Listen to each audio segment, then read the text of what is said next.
need to do as a country. A caller has come in. Let me just take the caller. Good morning, Mr. George. Thank you for calling in. Good morning, Uncle Yori. Good morning. Good morning to the senior advocate. Yes. Good morning, Uncle Yori, kudos must first be given to President Buhari, who insisted that the corruption in that deal must be challenged. This is a country whose prime minister once told the world that Nigerians are fantastically corrupt. Yes. We can answer that corruption is not limited to Nigerians. What I would like to point out here, Uncle Yori, is this. Nigerians want to know the Nigerian component of it. Who are the Nigerians involved? And the president must punish them.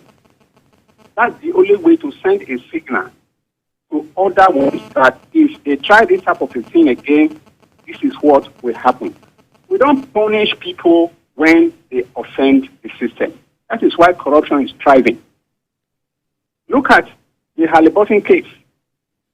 Even those key figures involved in Nigeria are parading themselves. They even want to become president of the country at all costs.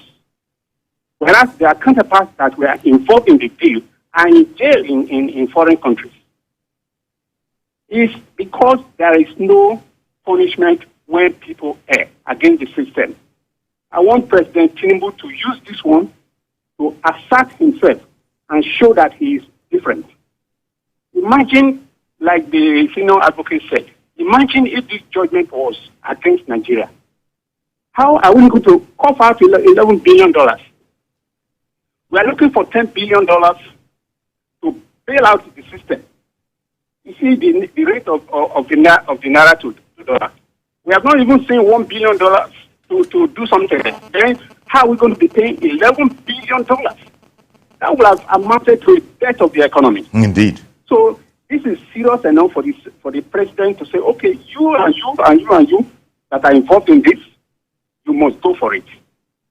Good morning. Good morning. Thank you very much for calling in. Now, Mr. George there touched on another area that everybody is talking about. Who are the shadowy figures that are involved in Nigeria? Much is still very much shrouded under wraps. Thank you.